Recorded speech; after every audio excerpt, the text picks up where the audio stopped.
Yes guys, आज का जो हमारा टॉपिक है वो है data type.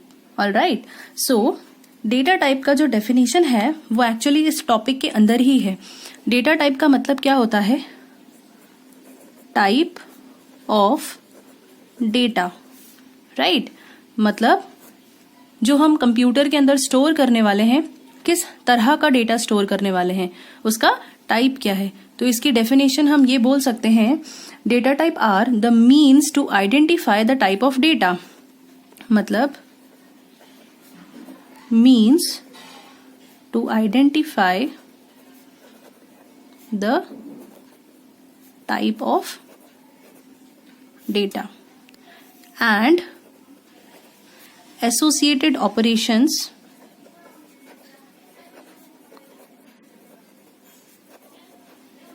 of handling it. Alright, अगर मैं एग्जाम्पल की बात करूं तो फॉर एग्जाम्पल अगर मैंने लिखा int I is equal to 5, अब यहां पर हमको क्या दिख रहा है? आई जो वेरिएबल है उसका जो टाइप है, उसका जो डेटा टाइप है वो क्या है? इंट। मतलब आई में मैं किस तरह की वैल्यू स्टोर कर सकती हूँ? इंटीजर तरह की, राइट। ओनली इंटीजर वैल्यूज ही हैं जो मैं आई के अंदर स्टोर कर सकती हूँ। सेम वे अगर मैंने लिया कैर टी, तो इसके अंदर मैं कोई एक कैरेक्टर स्टोर कर सकती हूँ, राइट। तो पी को मैं इस टी के अंदर स्टोर कर सकती हूँ, इसके अंदर सिर्फ कैरेक्टर्स ही आ सकते हैं। तो मैंने यहाँ पे क्या लिख दिया? Single character, right. इस तरह से बहुत सारे हमारे पास डेटा टाइप्स होते हैं। तो बेसिकली उनका मतलब यही होता है कि किस तरह का डेटा मुझे स्टोर करना है, राइट। अब इनके टाइप्स देख लेते हैं। यस, जैसे कि मैंने आपको बताया कि डेटा टाइप्स बहुत सारे तरह के होते हैं। तो उनको जो ब्रॉडली क्लासिफाई किया गया है वो दो कैटेगरीज में डिवाइड किया गया है, जैसे कि हम देख सकते हैं फ्लो चार्ट में। Number 1 is primitive data type, number 2 is reference data type, right. अब सबसे पहले प्रिमिटिव डेटा टाइप देखते हैं। प्रिमिटिव डेटा टाइप का मतलब क्या होता है? ये हमारा लैंग्वेज कंपाइलर जो होता है वो हमको देता है, राइट। ऑलरेडी इनबिल्ट रहते हैं लैंग्वेज कंपाइलर के अंदर। तो हम क्या बोलेंगे? Offered by the compiler itself, offered by language compiler itself, okay. और ये कितने तरह के होते हैं? जावा के अंदर 8 प्रिमिटिव डेटा टाइप्स होते हैं, right. So Java has 8 primitive data types. Fine, चलिए अब रेफरेंस डेटा टाइप्स देख लेते हैं। रेफरेंस डेटा टाइप्स वो डेटा टाइप होते हैं जो कि प्रिमिटिव डेटा टाइप में से डिराइव किए जाते हैं, राइट। तो इनको हम डिराइव्ड डेटा टाइप भी बोल सकते हैं। सो derived from primitive data types, okay. ये बेसिकली 3-4 टाइप्स के होते हैं, तो हम मेनली 3 देख लेंगे। 3 डेटा टाइप्स, 3 टाइप्स, ठीक है। Number 1 is array, number 2 is enumeration, classes, interface, etcetera. 4 type के बता दिए मैंने आपको, राइट। सो ये 3-4 टाइप के होते हैं बस, राइट। नाउ जो ये प्रिमिटिव डेटा टाइप है इनको हम कैसे क्लासिफाई करेंगे वो देखेंगे अब, राइट। यस, सो जैसे कि मैंने आपको बताया, primitive data types are the data types which are offered by the language compiler itself, ठीक है। नाउ इसके अंदर अगेन 2 कैटेगरीज आ जाएंगी। प्रिमिटिव को दो तरीके से क्लासिफाई किया गया है। Number 1 is numeric and number 2 is non numeric. Fine, numeric and non numeric में ही जितने भी 8 डेटा टाइप्स हैं वो सारे आ जाएंगे, वो सारे इन दोनों चीजों के अंदर कवर हो जाएंगे। फाइन, चलिए सबसे पहले न्यूमेरिक देख लेते हैं। न्यूमेरिक जैसे नाम से समझ में आ रहा है तो इसमें नंबर्स आएंगे, राइट। तो इसमें क्या आ जाता है? Number 1 integral, right. Integral data types. अब इंटीग्रल के अंदर 4 डेटा टाइप्स आएंगे। Number 1 byte, number 2 short, number 3 int, number 4 long, okay. Next जो है वो है फ्रैक्शनल, ओके। फ्रैक्शनल के अंदर 2 आएंगे। नंबर 1 फ्लोट और दूसरा डेटा टाइप आएगा डबल। ओके, सो ये भी न्यूमेरिक है एंड ये भी न्यूमेरिक है। फाइन। एक और थर्ड आता है जो है कैरेक्टर। ये सिर्फ कैरेक्टर्स को स्टोर करने के लिए यूज होता है, जिसका डेटा टाइप होगा कैर। फाइन। एंड जो नॉन न्यूमेरिक डेटा टाइप है वो होता है हमारा बुलियन, जिसके अंदर सिर्फ दो ही वैल्यूज आती हैं, ट्रू एंड फॉल्स। फाइन। ये मैंने फ्लो चार्ट बना दिया है आपके लिए। चलिए इसको एक एक करके समझ लेते हैं। नाउ प्रिमिटिव डेटा टाइप हो गए, इनको हमने क्लासिफाई कर दिया दो तरीके से, न्यूमेरिक एंड नॉन न्यूमेरिक। ठीक, न्यूमेरिक मतलब जिसमें नंबर्स स्टोर होंगे। ठीक है, अब नंबर्स में इंटीजर्स होते हैं, तो जितने भी तरह के जो इंटीजर्स होते हैं वो किसके अंदर आ गए, इंटीग्रल के अंदर। राइट, तो ये कितने हो गए, 4। इनके अलग अलग साइजेस के अकॉर्डिंग हमने इनको डेटा टाइप बना दिया है। जैसे बाइट है तो सिर्फ ये 1 बाइट कंज्यूम करता है। ठीक, जो शॉर्ट है वो 2 बाइट कंज्यूम करता है, जो इंटीजर है 4 बाइट कंज्यूम करेगा, और जो लॉन्ग है वो 8 बाइट कंज्यूम करेगा।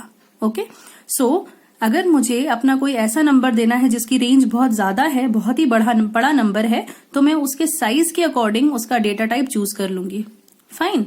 नाउ फ्लोटिंग या फ्रैक्शनल का मतलब क्या होता है, जब मुझे डेसिमल वैल्यूज देना है। अभी कोई ऐसा नंबर है जिसमें डेसिमल वैल्यू आ गई, फॉर एग्जाम्पल 12.5, तो वो इंटीजर में नहीं आएगा। उसके लिए हमको कौन सा डेटा टाइप लेना पड़ेगा, फ्लोट या डबल। राइट, तो फ्लोट कितने बाइट कंज्यूम करता है, 4 बाइट कंज्यूम करता है, और डबल का साइज क्या होगा, ये 8 बाइट कंज्यूम करेगा। राइट, सो ये कितने हो गए, 1 2 3 4 5 6। फाइन, ये हो गए 6 हमारे। अब आते हैं कैरेक्टर डेटा टाइप पे। कैरेक्टर डेटा टाइप जो होता है हमारा, वो सिर्फ एक सिंगल कैरेक्टर को स्टोर करता है। फॉर एग्जाम्पल ए एक सिंगल कैरेक्टर है, टी एक सिंगल कैरेक्टर है। राइट, तो ये सिर्फ कैर को, एक सिंगल कैरेक्टर को स्टोर करने के लिए यूज होता है, और इसका जो साइज है वो क्या होता है, 2 bytes. Fine, so this is your 7th। Last जो है हमारा बुलियन, वो एक नॉन न्यूमेरिक डेटा टाइप है।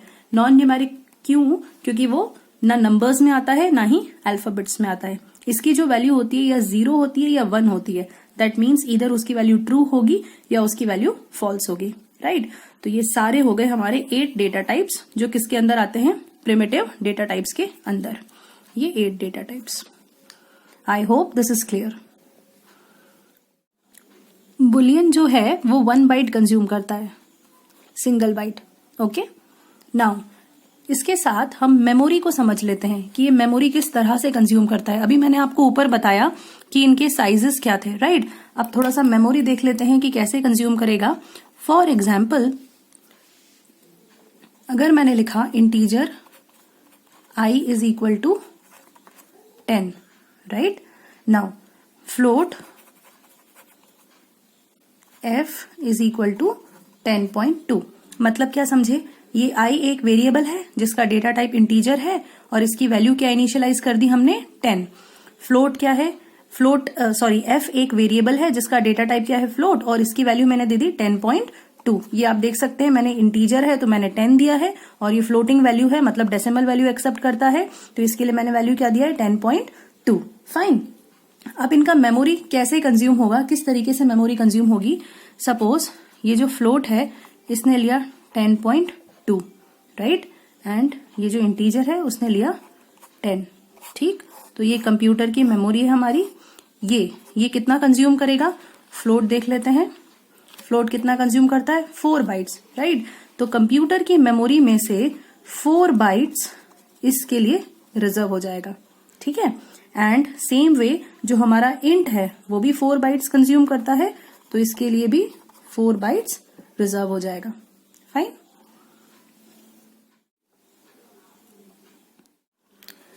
चलिए आपके रेफरेंस के लिए मैं आपको टेबल शो कर देती हूँ, जो डेटा टाइप टेबल है, प्रिमिटिव डेटा टाइप का जो टेबल है वो देख लेते हैं। सपोज मैंने आपको बताया यहाँ पे all 4 categories are there, boolean, character, numeric and fractional. ठीक है, अब न्यूमेरिक, बुलियन तो क्लियर है, सिर्फ ट्रू फॉल्स वैल्यू आएगी। कैरेक्टर में सिंगल कैरेक्टर आता है। न्यूमेरिक वाला देख लेते हैं। न्यूमेरिक में 4 तरह के टाइप्स थे, byte, short, int and long. मैंने आपको इनके साइजेस भी बता दिए थे, ठीक है। अब एग्जाम्पल के तौर पे देखिए, जो बाइट है उसका जो साइज है, सॉरी रेंज जो है, साइज तो 1 बाइट है, उसका जो रेंज है वो क्या रहेगा, -128 से लेके 127, ठीक है। तो अगर सपोज मैंने एक वेरिएबल बनाया आई, ठीक है, मैंने कोई भी एक वेरिएबल ले लिया आई और उसकी वैल्यू मैं 300 देना चाहती हूँ, मैं लिखना चाहती हूँ integer i is equal to 300, तो उसके लिए फिर मुझे बाइट नहीं यूज करना है। उसके लिए मुझे बाइट क्यों नहीं यूज करना है, क्योंकि बाइट की जो रेंज है वो -128 से लेके 127 है, तो इस बीच 300 तो आता ही नहीं है, राइट। तो उसके लिए मुझे कोई दूसरा डेटा टाइप लेना पड़ेगा। तो मैं क्या ले सकती हूँ, शॉर्ट ले सकती हूँ। क्यों, क्योंकि शॉर्ट का जो रेंज दिख रहा है वो कितना है, -32768 से लेके +32767 तक, ठीक। तो मेरे जितने भी नंबर्स आएंगे इनके बीच में 32,767 के बीच में जितने भी नंबर्स आएंगे वो मैं यूज करना है अगर मुझे, तो उसके लिए मैं शॉर्ट डेटा टाइप यूज कर सकती हूँ, ठीक है। तो इस तरह से आप इस टेबल में देखेंगे, ये रेफरेंस टेबल है हमारा डेटा टाइप का, कि इनकी जो रेंजेस हैं, जैसे इंटीजर की रेंज काफी बड़ी आपको दिख रही है, ठीक है। तो ऑलमोस्ट सारे नंबर्स इस बीच कवर हो जाते हैं, राइट। तो हम इनका डेटा टाइप जब भी इंटीजर्स अगर स्टोर करवाना हो तो उनका डेटा टाइप अकॉर्डिंगली हम शॉर्ट या इंट ले सकते हैं। फ्रैक्शनल में भी सेम चीज है, ये फ्लोट और डबल, ठीक है। अगर डेसिमल वैल्यू बहुत ज्यादा है, बहुत ही ज्यादा डेसिमल वैल्यू है और एक्सपोनेंशियल में वैल्यूज आ रही हैं, तो हम क्या यूज कर सकते हैं, डबल यूज कर सकते हैं, और अदरवाइज हम फ्लोट का यूज करेंगे, राइट। ये आपको रेंज दिख रही है यहाँ पे। इसमें एक और चीज दिख रही है हमको, ये साइंड इंटीजर लिखा हुआ है, राइट। अब ये साइंड का मतलब क्या है, signed means positive and negative. तो जैसे कि यहाँ दिख रहा है कि इनकी रेंज माइनस से लेके पॉजिटिव तक जा रही है, -128 से लेके 127, मतलब 0 से 127 तक सारे नंबर्स, और 0 से लेके माइनस की रेंज के यानी कि -128 तक के सारे नंबर्स इसके अंदर आ सकते हैं। तो इसीलिए इसको हमने साइंड इंटीजर बोला है, मतलब इसके अंदर पॉजिटिव और नेगेटिव दोनों आ सकते हैं, ये जितने भी डेटा टाइप्स हैं सब में, राइट। चलिए, आज का जो नेक्स्ट टॉपिक है हमारा वो है वेरिएबल्स। वेरिएबल हमको बहुत अच्छे से पता है, बचपन से हम पढ़ते आ रहे हैं वेरिएबल्स और कांस्टेंट्स। वेरिएबल यूजुअली वो चीज को बोलते हैं जिसकी वैल्यू वेरी करती है, मतलब जिसकी वैल्यू बदलती है, ठीक है। अब टेक्निकल टर्म्स में वेरिएबल की डेफिनेशन क्या होती है, वेरिएबल का मतलब होता है named memory location, named memory location which holds a data value, which stores या holds a data value, ठीक है। अब वेरिएबल्स बनाए कैसे जाते हैं वो देखेंगे अपन। वेरिएबल का डिक्लेरेशन, ठीक है। तो declaration of a variable, variable कैसे डिक्लेयर किया जाएगा, सपोज पहले हम उसका लिखेंगे टाइप एंड देन उसका नेम, ये सिंटेक्स है, ठीक है, वेरिएबल बनाने का तरीका। ये हो गया हमारा सिंटेक्स। एग्जाम्पल्स, पहले भी हमने काफी एग्जाम्पल्स देखे हुए हैं, इंटीजर एज, ठीक, ये मैंने वेरिएबल क्रिएट कर दिया। आप यहाँ देख सकते हो अभी मैंने सिर्फ वेरिएबल डिक्लेयर किया है, उसको कोई वैल्यू नहीं दी है, ठीक है। तो ये एज क्या है, एज मेरा एक वेरिएबल है जिसका डेटा टाइप क्या है, इंट। सेम वे हम फ्लोट का एग्जाम्पल देख सकते हैं, फ्लोट RES, ये दूसरा एग्जाम्पल हो गया, ठीक है। एक और एग्जाम्पल देख सकते हैं कैर का, कैर टी, ठीक। तो इस तरह से जिस भी डेटा टाइप को यूज करके हमको वेरिएबल बनाना है, हम वेरिएबल क्रिएट कर सकते हैं, राइट। अब नेक्स्ट टॉपिक हम देखेंगे initialisation of a variable. Initialisation का मतलब क्या होता है, वेरिएबल को इनिशियल वैल्यू देना, मतलब स्टार्टिंग वैल्यू देना, ठीक है। वेरिएबल की वैल्यू कहां से स्टार्ट होगी, मैंने लिखा integer i is equal to 50, मतलब ये जो i वेरिएबल है इसकी इनिशियल वैल्यू क्या हो गई 50, ठीक है। ऐसे ही float p is equal to 50.6, इसमें फ्लोटिंग वैल्यू दे दी तो ये उसकी इनिशियल वैल्यू हो गई, ठीक है। तो जब आप नॉर्मल वेरिएबल लिख देते हो इस तरीके से, सिर्फ डिक्लेयर करते हो, उसको इनिशियल वैल्यू नहीं देते हो, तो उसको क्या बोलते हैं, डिक्लेरेशन ऑफ अ वेरिएबल। लेकिन जब हम वेरिएबल को में इनिशियल वैल्यू भी दे देते हैं, है ना, वेरिएबल को इनिशियलाइज कर देते हैं, तो उसको क्या बोलते हैं, initialisation of a variable. Clear? I hope till here it is clear. अब अगर हमको 2-3 वेरिएबल्स को एक साथ लिखना है जो सेम डेटा टाइप के हैं, तो हम लिख सकते हैं। ठीक, कैसे? मैंने integer I is equal to 5 comma j is equal to 6। तो ये क्या हो गया? इसका मतलब ये हुआ कि जो I है उसका डेटा टाइप इंटीजर है, j है उसका भी डेटा टाइप इंटीजर है। तो जब भी हमको 3-4 वेरिएबल्स सेम डेटा टाइप के यूज करने हैं, तो हम उनको एक ही लाइन में कॉमा से सेपरेट करके लिख सकते हैं और आगे हम एक ही बार उनका डेटा टाइप लिखेंगे। क्लियर? जो लॉन्ग डेटा टाइप होता है उसका भी एक एग्जाम्पल देख लेते हैं। उसके साथ उसका सफिक्स भी आ जाता है। सपोज वैल नाम का मैंने एक वेरिएबल ले लिया, ये l, ठीक है, तो ये l लॉन्ग वेल इज इक्वल टू 25l। ये लॉन्ग डेटा टाइप है। अगर इसको हमको यूज करना है तो जो भी वैल्यू देना है वो वैल्यू देने के बाद हम उसको सफिक्स l सफिक्स भी यूज करेंगे। Fine, I hope till here it is clear. Variable को मैंने नेम्ड मेमोरी लोकेशन बोल के आपको एक्सप्लेन किया, तो थोड़ा सा मेमोरी को अपन कुछ इस तरीके से देख लेते हैं। सपोज ये कंप्यूटर की मेमोरी है, ये ग्रिड फॉर्म में होती है, ठीक है, राइट। ये छोटे छोटे सेल्स हैं हमारी कंप्यूटर की मेमोरी के। सपोज इस लोकेशन पे कोई चीज रखी हुई है, आपका कोई सॉन्ग या कुछ भी आप जो कंप्यूटर के अंदर चीजें स्टोर करते हो अपने, सपोज कोई यहाँ पे इमेज रखी हुई है, ठीक है, ऐसे ही यहाँ पे इमेज रखी है, यहाँ सॉन्ग रखा हुआ है, यहाँ पर आपकी कोई मूवी रखी हुई है। इस तरह से आपकी जो कंप्यूटर की मेमोरी है उसके सेल्स इस तरीके से ऑक्यूपाइड है, पूरा स्पेस ऑक्यूपाइड है। अब मुझे प्रोग्रामिंग करनी है, ठीक है, तो मैंने प्रोग्रामिंग के अंदर जैसे बताया वेरिएबल इनिशियलाइज करते हैं, तो मैंने अपने प्रोग्राम के अंदर लिखा integer j is equal to 65, ठीक है। तो अब ये मैंने इंटीजर तरह का एक डेटा टाइप ले लिया j, जिसकी वैल्यू मैंने दे दी 65, ठीक है। अब ये जो 65 है ये मेमोरी कंज्यूम करेगा, ठीक। कितनी मेमोरी कंज्यूम करेगा? ये इंटीजर है तो ये 4 बाइट्स कंज्यूम करेगा, ठीक है, जैसे मैंने आपको बताया। लेकिन ये इस कंप्यूटर की मेमोरी में 65 कहाँ जाएगा? ये अपने हिसाब से रैंडम स्पेस ले लेगा, सपोज यहाँ चला जाएगा, ठीक है। और ये जो सेल्स होते हैं इनके अपने अपने एड्रेसेस होते हैं। एड्रेसेस मतलब इनकी लोकेशन, इसकी अपनी पर्टिकुलर लोकेशन, इसकी लोकेशन, इस सेल की लोकेशन, इस सेल की लोकेशन होती है। तो इस तरह से क्या मुझे पता रहेगा कि इस पर्टिकुलर जगह की लोकेशन क्या है? ऑफ कोर्स नॉट, मैं नहीं डिटरमाइन कर सकती। अब जब मुझे प्रोग्राम के अंदर इस j वेरिएबल को यूज करना है, मतलब 65 का यूज करना है, तो मैं कर ही नहीं पाऊंगी उसको। क्यों? क्योंकि मुझे मेमोरी लोकेशन का तो पता ही नहीं है कि एग्जैक्टली कहाँ है।